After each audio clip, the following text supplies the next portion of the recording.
All right, Nick, let's talk about the Atlanta Falcons. This is a team that are masters of the skill position, especially on the offensive side of the ball. They've got weapons upon weapons upon weapons. And you know, Nick, there's no other proof of that than if we look back this year at the draft, because they made some big time hits this year.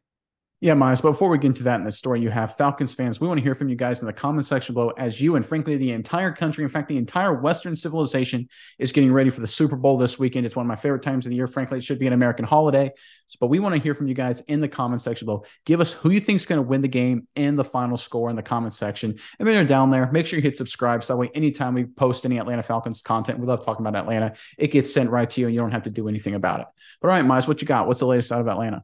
Yeah, Nick. So with Atlanta, as I said, they're great at drafting the skill position, whether it was last year with Kyle Pitts, who seems to be like a really great player, or this year with Drake London. Drake London, number 8 overall pick by Atlanta, Nick. And we have an article today we're going to look at by ESPN. They do it every year, kind of after the season. They go back through the draft and kind of reorder it and put the players on how they performed this season back into the drafting process. And something very interesting happened with Atlanta, Nick, because at number 8, they are picking the exact same player. They hit big time on Drake London. They drafted him number 8. They're nailed down to him at number 8. And really, this only happens twice in the whole article as far as the first round goes. And that's with Seattle and Charles Cross, and Atlanta with Drake London. So back-to-back picks, number 8, number 9. But this is big. You know, Nick, how crazy is it that they pick Drake London and he pans out to be exactly in the same spot the next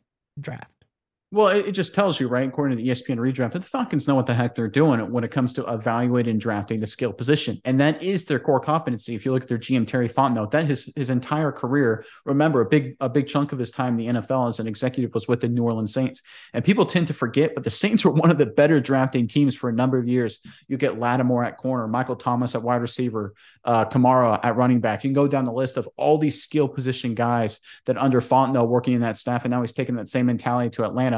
All these skill position guys they've been able to scout, draft, and develop into real superstars in the NFL. And I think Pitts and London both fall into that same mold. Now, what does that mean, Mize? It means if that the Falcons' core competency, if what they are best at is drafting skill positions, then they need to figure out what to use with the rest of their assets. And we're talking, of course, about their incredible amount of cap space. And to me, Mize, that means they need to spend out big dollars, mainly on defense. I'm thinking front 7. I'm thinking pass rushers. I'm thinking linebackers, maybe beef up the offensive line a little bit too. I mean, what do you think? That makes sense, right? If they're good at drafting skill guys, make sure you spend the dollars in positions that they aren't good at drafting. I mean, seems common sense, right? Oh, yeah, definitely, Nick, because you got to look at the defensive side of the ball, especially, like you said, pass rushers. Grady Jarrett is really, unfortunately, he's the only guy that's worth a darn on that front 4. Everyone else is just very so-so. And they drafted Ebiketie. He was okay, you know, nothing spectacular, but Grady Jarrett is the superstar on that line, but he needs help. You look, maybe they get a guy like a Daron Payne in free agency, a big-time interior D-line guy. Love that. Get some big-time pass rushers out there. They need to build the defensive side of the ball, because if, as what they said is true, they're going to stick with Desmond Ridder for the 2023 season. If they're going to do that, then build up the defense. Spend the money on the defensive side of the ball. And there are some big names coming up this year, Nick. So like I said, take a splash. Look at guys like a Daron Payne. That's the one that really sticks out to me that would be a really great fit for Atlanta. Yeah, and I agree with you 100%. And like the report you alluded to, Arthur Blank, when he was talking to ESPN, did say, quote, "We're very excited about Desmond Ridder." They said a lot of nice things about him. They said he really want him to be the quarterback going forward of the future. And it just makes sense, right? If you like Desmond Ridder enough to start playing him, obviously you would want to get even better at quarterback, and there are some potential options. There's been rumors to Lamar Jackson and maybe even Derek Carr, some other folks.